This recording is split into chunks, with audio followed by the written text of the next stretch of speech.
Okay, so obviously we think that Christians talking with the left is a good idea.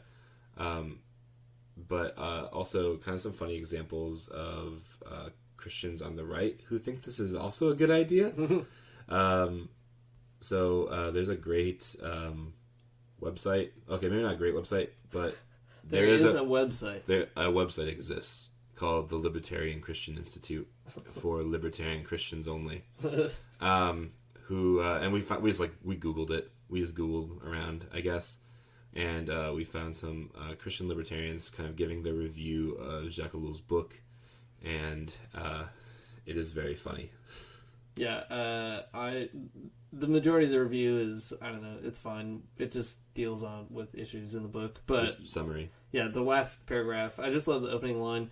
In summary, Ellul's work is quality material for the Christian libertarian. His chief flaw, and this flaw is certainly not trivial from my point of view, is a lack of understanding about the free market as the great vehicle of practicing freedom. This is so dumb.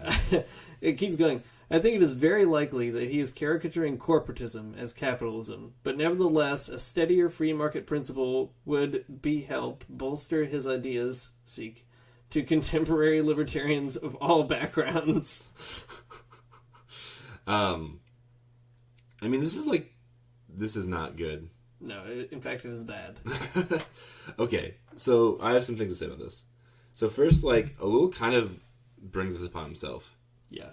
In the very beginning of the book, Ellul's like, well, I thought Marx was cool, but also the state's bad. But then, barely ever talks about capitalism the entire book. And I think that's a huge problem because, I mean, every anarchist...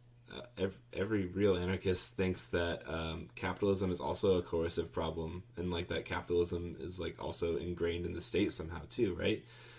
But Ellul just kind of ignores it and just goes full bore that only the state is bad.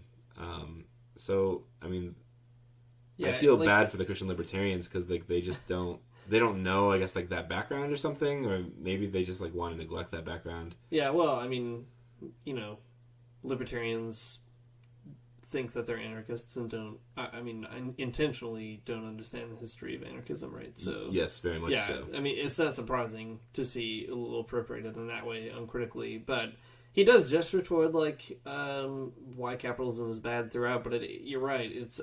There's no structured critique, right? There's no analysis. It's just it's probably bad. Yeah, yeah.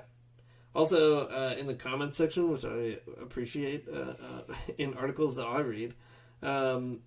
So, first of all, I should say that this review is 7 years old or something. So don't hot off the presses. Yes, exactly. Anyway, 6 years ago, someone writes about Vernon Eller and how great Eller is, or whatever. Who's another Christian anarchist thinker, and the author of the review says, yes, Ellul predates Eller, and Ellul greatly influenced him. I haven't read Eller's work, so I'm really glad you shared the link. But the best part is, Ellul not only did not precede Eller, at least in terms of knowledge, but he quotes Eller multiple times throughout Anarchy and Christianity. So, in the entire book. Yeah, so, I don't know. Apparently this reviewer did not actually read the book. Even if you read 10 pages, you would come across an Eller... Yeah, it is in the introduction, that's right. Yeah, it's crazy. And he relies on him a ton in the biblical section. Yeah. Why? Why write a review for a book you haven't read? Yeah. This is very strange, but okay.